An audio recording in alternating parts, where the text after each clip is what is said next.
Amados, muy buenos días. Aquí estamos los pastores de la iglesia Pura Vida en el día 2 con el discípulo Pedro. Queremos llevarles hoy a Hechos 4:13, donde dice: los miembros del concilio quedaron asombrados cuando vieron el valor de Pedro. ¿Qué es lo que la gente está viendo en uno? ¿Qué es lo que la gente ve en nosotros como hijos de Dios? ¿Qué es lo que estamos presentando a los demás? ¿Qué es lo que los demás están aprendiendo de nosotros? Esa porción siempre me ha llamado mucho la atención, que esa gente vio el valor de Pedro y Juan porque veían que eran hombres comunes, que nosotros no pensamos de que necesitamos tener un título o estatus en el mundo o una cantidad de dinero, pero lo que nos hace importante es lo que viene. Vieron que eran hombres comunes sin ninguna preparación en especial en las Escrituras. También los identificaron como hombres que habían estado con Jesús. Eso fue.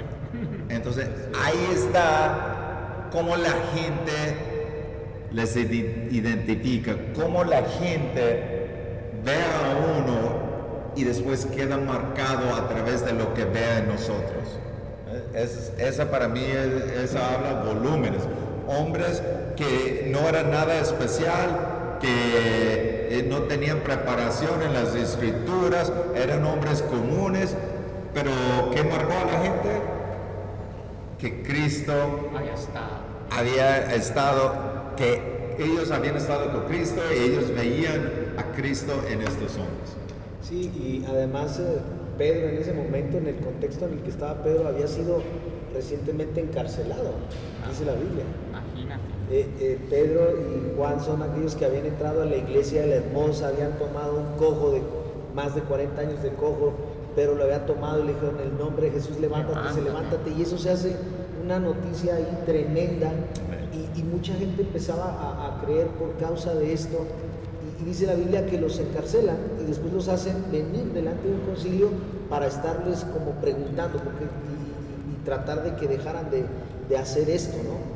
Y Pedro se levanta, o sea, lo que ve la gente es que sin temor, con denuedo, con algo de parte de Dios, veían que él era osado para seguir hablando de Cristo. O sea, lo acababan de sacar de una cárcel. Y cómo, qué es lo que la gente está viendo en nosotros después de que estamos pasando ciertas situaciones, ¿no? Que seamos osados, que seamos en verdad cumplir con lo que Jesucristo quiere, y sin estar pensando en lo que acaba de pasar o qué puede venir. Simplemente Pedro demostraba esa llenura del Espíritu Santo y hacía que todos vieran a Cristo. Amén. Sí, tremendo. A mí me parece que es impactante cómo ese encuentro con Jesús siempre nos da una nueva personalidad, ¿no? Muchas veces nos pasa. Yo empecé a escuchar cuando llegué a los pies de Cristo, como que mi naturaleza era ser un poco acelerado, no sé, incluso hablo un poco rápido, trato de hablar más despacio, pero se me olvida. Pero fíjate cómo la gente me empezó a decir: oiga, hermano, pues, lo ve usted un hombre de mucha paz, de mucha tranquilidad. Entonces yo decía, ya le comenté a mi pastor, le decía, pues me siento tan raro que la gente me diga que estoy lleno de paz y yo siento que como que no soy tan pacífico como quisiera, ¿no? Entonces esos encuentros con Jesús, ¿qué hacen de nosotros? Nos dan un carácter, unas características que a veces ni las identificamos. El Señor Jesucristo a Pedro, recordemos que él se llamaba Simón, ¿cierto? Y le cambió su nombre y le puso Cefas, que significa pues piedra, ¿no? Y porque vio que era un hombre duro, un hombre sobre el cual iba a haber fortaleza para seguir adelante. Y el mismo apóstol Pedro, ahí en sus cartas, en primera de Pedro, por ejemplo, 2:5, él usó esas características que le había dado el Señor para compartirle a los demás, y les dijo: ustedes también son como piedras vivas, dice, con las cuales se está edificando una casa espiritual. Entonces, él recibió las características, el carácter que le dio el Señor, y lo transmitió a todos los demás, y que todos seamos esos hombres transformados y con ese carácter que Dios nos ha implantado después de estar en un verdadero encuentro con Él. Sí, algo tan sorprendente a mí cuando el día de ayer veíamos cuando fue lleno del Espíritu Santo, dice que cuando él habló la palabra creyeron 3,000 personas. Wow, Y aquí cuando fue encarcelado después de que sanó al cojo, dice que también habló y creyeron como 5,000 creyentes. Entonces el poder, esa pasión transformadora, y el punto importante es, estando con Jesús, Jesús te transforma. Amén. Y te usa para su gloria, para que su nombre sea exaltado, sea bendecido. Y él, esa pasión que tenía por hablar del Señor, de Cristo resucitado, y era lo que veían esos gobernantes, esa pasión, que aún eran hombres que no sabían, que no tenían letras, que no habían estudiado, pero sabían que habían andado con Jesús, reconocían que Jesús era el Maestro y es el Señor, Dios poderoso.